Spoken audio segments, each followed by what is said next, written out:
గేట్లు ఎత్తినం 100 రోజులు పూర్తిగా పాలనకే, ఇక నా రాజకీయం చూపిస్తా. సీఎం రేవంత్ రెడ్డి కాంగ్రెస్ రాష్ట్ర వ్యవహారాల ఇన్ఛార్జ్ దీపాదాస్ మున్షి సమక్షంలో పార్టీలో చేరిన ఎమ్మెల్యే దానం నాగేందర్, ఎంపీ రంజిత్ రెడ్డి. కుట్రలు తిప్పికొట్టాలంటే కఠినమైన నిర్ణయాలు తప్పవు. విద్యుత్ రెగ్యులేటరీ కమిషన్ ఇచ్చిన నోటీసు సరికాదు. కేసీఆర్ నాటిన గంజాయి మొక్కలను ఏరిపారేస్తున్నాం. ఈఆర్సీ చైర్మన్ ఇంటి పేరు తన్నీరు ఉన్నంత మాత్రాన ఆయన పన్నీరు అనుకోవద్దు. కేసీఆర్ నిజాం ఇద్దరి తీరు ఒక్కటే, పేర్లు మాత్రమే వేరు. రాష్ట్ర ప్రజలపైన 9 లక్షల కోట్ల అప్పుల కుంపటి పెట్టారు. ప్రవీణ్కు టీఎస్పీఎస్సీ చైర్మన్ ఇస్తామన్నా అంగీకరించలే. జీఎస్టీ రాబడి పెరుగుతోంది, సంక్షేమానికి ఖర్చు చేస్తాం. గ్రేటర్లో 4కు సహా 14కు పైగా ఎంపీ సీట్లు గెలుస్తాం. టీయూడబ్ల్యూజే మీట్ ది మీడియాలో CM Revanth Reddy. So RS Praveen Kumar గారికి టీఎస్పీఎస్సీ చైర్మన్ ఇస్తామన్నాం, కానీ ఆయన అంగీకరించలేదని చెప్తా ఉన్నారు. సో ఇదేం కొత్త వార్త ఏం కాదు. యాక్చువల్గా ఆర్ఎస్ ప్రవీణ్ కుమార్ గారు ఓటమి తర్వాత మన తొలి వెలుగు ఆఫీస్కి వచ్చి ఇంటర్వ్యూ ఇచ్చినప్పుడు ఆయన నా ఇంటర్వ్యూలోనే చెప్పారు, ఎస్ కాంగ్రెస్ నుంచి నాకు ఈ ఆఫర్ వచ్చింది అని ఆయనే అంగీకరించినారు. సో ఇది వాస్తవం. మన ఇంటర్వ్యూలో చాలా క్లియర్గా అఫీషియల్గా చెప్పినాడు ఆయన. సో ఆయన దాన్ని కాదని, సో నాకు రాజకీయాల ఇంట్రెస్ట్ అని ఆయన దాన్ని తిరస్కరించినాడట. సో ఇది ఇప్పుడు రేవంత్ రెడ్డి ఏమంటున్నాడు, మేము గేట్లు ఎత్తినాం, గేట్లు ఓపెన్ చేసినాం. ఇంతవరకు 100 రోజుల పాలన మీద దృష్టి పెట్టిన ముఖ్యమంత్రిగా ఇక నుంచి పీసీసీ చీఫ్ అధ్యక్ష బాధ్యతలు పూర్తి స్థాయిలో వినియోగిస్తూ గేట్లు మొత్తం ఓపెన్ చేసి వేరే పార్టీల నాయకులందరినీ లాగేస్తా అని చెప్తున్నాడు. మరి సొంత పార్టీలో బలం లేదా? ఇప్పుడు ఏ ఫిరాయింపులు అయితే కేసీఆర్ని తీవ్రంగా ఇబ్బంది పెట్టినాయో, ఏ ఫిరాయింపుల గురించి అయితే కేసీఆర్ గురించి మాట్లాడినామో అదే ఫిరాయింపులు ఈ పార్టీ కూడా చేస్తున్నది. అసలు నిజంగా ఎంత దారుణంగా ఉన్నదంటే ఎవడు ఎందులో ఉంటున్నాడో కూడా అర్థమవుతలేదు. దానం నాగేందరు తెలంగాణ ఉద్యమకారులను కర్రలతోనూ కొట్టిండు, ఎట్లా తీసుకుంటాడు బీఆర్ఎస్లోకి అన్నది పెద్ద చర్చ. మరి అదే ఉద్యమకారులను కొట్టిన మళ్ళీ దానం నాగేందర్ మళ్ళీ కాంగ్రెస్లోకి వచ్చి పడ్డాడు. మరి ఎట్లా చూడాలి దీన్ని? రంజిత్ రెడ్డి మీద తీవ్రమైన అలిగేషన్స్ ఉన్నాయి. కోడిగుడ్ల స్కామ్ ఉన్నది ఆయన మీద. ఇక్కడ మన ఫిల్మ్ నగర్ పోతుంటే ఈ రామానాయుడు స్టూడియో దగ్గర పెద్ద ఎత్తున కేసీఆర్ లబ్ధి చేకూరడంతో 100 కోట్ల రూపాయల విలువైన భూమిని కొట్టేసిండు. అక్కడున్న హనుమాన్ టెంపుల్ పైన పెద్ద వివాదం నడిచింది. ఇవన్నీ వాస్తవాలు కళ్ళ ముందు కనబడుతున్నాయి. మరి అట్లాంటి స్కామ్స్టర్లను మీరు పార్టీలోకి తీసుకోవడం వల్ల పార్టీకి నష్టమా లాభమా మీరే సమాధానం చెప్పాలి. ఇంకా ఎవరెవరు వస్తారో, ఇంకెట్లాంటి వాళ్ళు వస్తుంటారో లోపలికి ఆశ్చర్యంగా ఉంటుంది. ఇంకా మరి ఇప్పుడు ఎందుకు అంత నీడేముంది? ఇప్పుడు సింపుల్గా వీళ్ళకి దొరికిన ఒక బలమైన ఆయుధం ఏంటంటే రేవంత్ రెడ్డికి మా ప్రభుత్వాన్ని కూలుస్తామని బహిరంగంగానే సమాధానం బహిరంగంగానే మాట్లాడుతున్నారు ప్రెస్ మీట్లలో. మేము ఎట్లా ఊకోవాలి? ఇది ఏమైపోద్దంటే జనాల్లో కూడా కొంత అవును కదా అన్న చర్చ కొంతమంది లేవనెత్తే అవకాశం కూడా ఉంటుంది. సో దాన్ని ఆసరాగా చేసుకొని ఇప్పుడు ఈ గేట్లు ఓపెన్ చేసినట్టుగా కనబడతా ఉన్నది. ఈ అవకాశం ఇచ్చింది కేసీఆరే. ఇక్కడ 2 పాయింట్స్ ఉన్నాయి. ఈ అవకాశం ఇచ్చింది కేసీఆరే, కానీ ఎన్ని అవకాశాలు కేసీఆర్ ఇచ్చినా మీ ప్రభుత్వాన్ని కూలగొట్టే ప్రయత్నం చేస్తే ప్రజలు ఊరుకుంటారా? ప్రజలు తీసుకొచ్చిన ప్రభుత్వాన్ని మీరు ఒకవేళ సక్రమంగా పని చేయకపోతే వేరే విషయం. మీరు ప్రభుత్వం ఇచ్చిన ప్రజలు ఇచ్చిన మ్యాండేట్ కేవలం ఒక 2-3 నెలల్లోనూ 4-5 నెలల్లోనూ మిమ్మల్ని కూలగొడతామంటే జనం అంత ఈజీగా యాక్సెప్ట్ చేయరు కదా. ప్రజల బలం, ప్రజల మద్దతు కూడగడితే మీరు గేట్లు ఓపెన్ చేసే బదులు ప్రజాపాలన అందిస్తూ ముందుకు పోతూ ప్రజల మద్దతు కోరుతూ ప్రజల మద్దతు తీసుకుంటూ మీ ప్రభుత్వాన్ని ఇంకా పటిష్టం చేసుకోవచ్చు కదా. అవకాశం లేదా? సో ఇది మనం ఆలోచించాలి.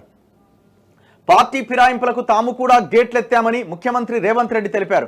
ఒక sitting MLA, sitting MP gate తెరుచుకొని వచ్చేశారని, అవతలి వైపు ఖాళీ అయ్యేదాకా ఇలాగే ఉంటుందని అన్నారు.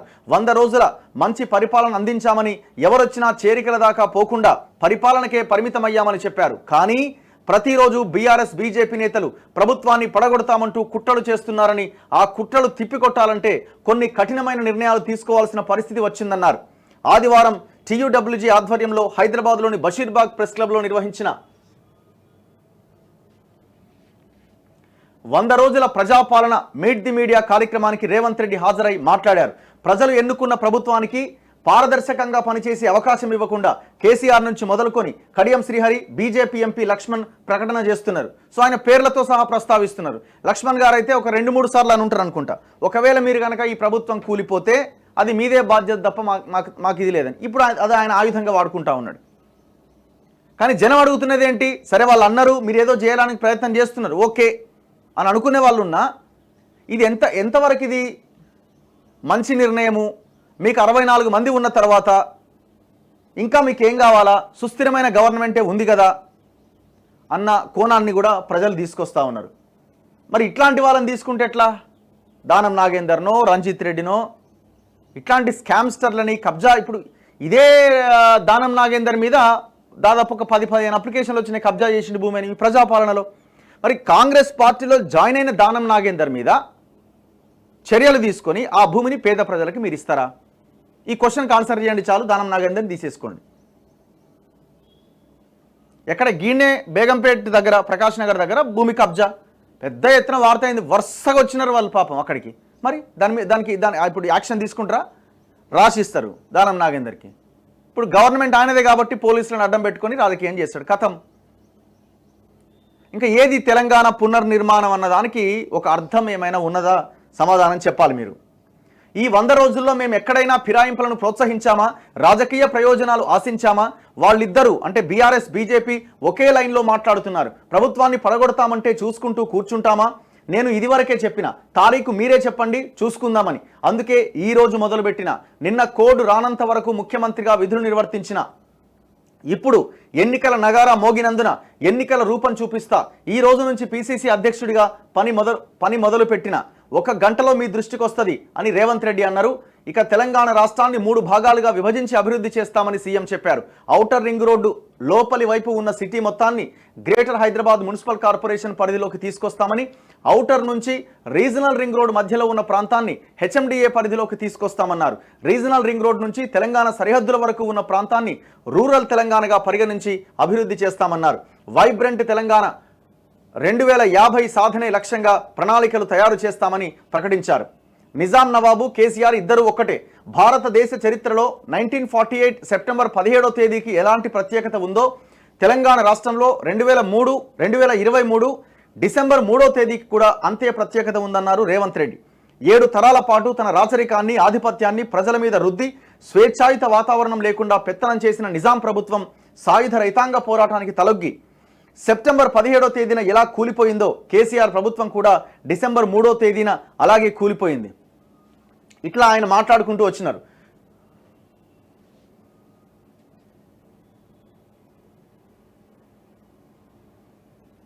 విలేకరులు అడిగిన ప్రశ్నలకు రేవంత్ రెడ్డి సమాధానాలు. రైతు బంధులో 5 ఎకరాల వరకు 62 లక్షల మందికి ఖాతాల్లో డబ్బులు జమ చేశాం. భవిష్యత్తులో అమలు చేసే రైతు భరోసా పథకంలో గుట్టలు, చెట్లు, పుట్టలు, రాళ్లు, రప్పలు, లేఅవుట్లు, బంగళాలకు ఇచ్చేది లేదు. అనర్హులు ఉంటే సర్వే చేసి ఆ భూములు తొలగిస్తాం. ఈ మధ్య మీ ఆంధ్రజ్యోతిలో కూడా కథనాలు రాశారు. జాతీయ రహదారి రోడ్ల కింద పోయిన భూములకు రైతు బంధు ఇస్తున్నారని, అవన్నీ తొలగిస్తాం.